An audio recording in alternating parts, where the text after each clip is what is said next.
may asawa ka, gawin mo na lahat. Yung nakatutok na sa bibig mo kung maayaw ka pa. Di ba? May mga bagay. Sabi nung laki, subo mo nga. Babe, subo mo. Kadiri yan. Sige na. Sa bakla pa yan.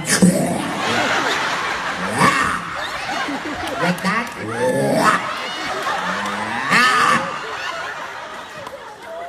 Pag meron kang asawa, gawin mo na lahat yan para hindi ka iwanan.